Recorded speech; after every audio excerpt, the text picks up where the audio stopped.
నమస్తే. Welcome to Andhraprabha. నేను తేజస్వి. విశ్వంలో మన భూమిని పోలిన గ్రహాన్ని జీవం ఉనికిపై శాస్త్రవేత్తల అన్వేషణ ఈనాటిది కాదు. సంవత్సరాల తరబడి కొనసాగుతూనే ఉంది. అయితే ఇప్పటి వరకు మరే ఇతర గ్రహం పైన జీవం ఉన్నట్లు ఖచ్చితమైన ఆధారాలు దొరకలేదు.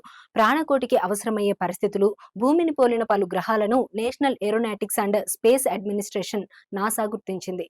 తాజాగా సుదూర నక్షత్ర మండలంలోని ఓ గ్రహంపై జీవం ఉందనేందుకు ప్రాథమిక ఆధారాలు లభించాయని నాసా శాస్త్రవేత్తలు తెలిపారు.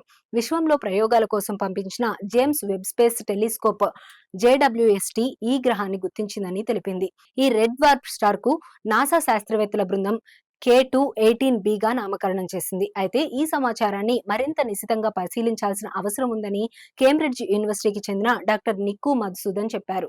ఇప్పుడే తొందరపడి ఓ అంచనాకు రాలేమని వివరించారు. K2-18b నక్షత్రంపై డైమిథైల్ సల్ఫైడ్ DMS వాయువు ఆనవాళ్లను జేమ్స్ వెబ్ టెలిస్కోప్ గుర్తించిందని నాసా శాస్త్రవేత్తలు తెలిపారు. ఈ వాయువు కేవలం ప్రాణికోటి వల్ల మాత్రమే ఉత్పత్తి అవుతుందని వివరించారు.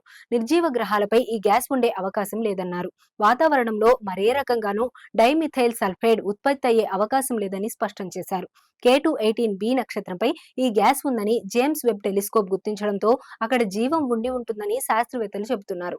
టెలిస్కోప్ అందించిన వివరాలపై మరిన్ని పరిశోధనలు చేయాల్సిన అవసరం ఉందని తెలిపారు. జేమ్స్ వెబ్ టెలిస్కోప్ గుర్తించిన ఈ నక్షత్రం మన భూమి నుండి చాలా దూరంలో ఉందని శాస్త్రవేత్తలు తెలిపారు.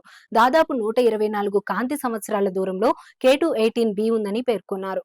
వాయేజర్ స్పేస్ క్రాఫ్ట్ వేగం గంటకు 38,000 మైళ్ల స్పీడ్ తో వెళ్తే ఈ నక్షత్రాన్ని చేరుకోవడానికి సుమారు 22 లక్షల సంవత్సరాలు పడుతుందన్నారు.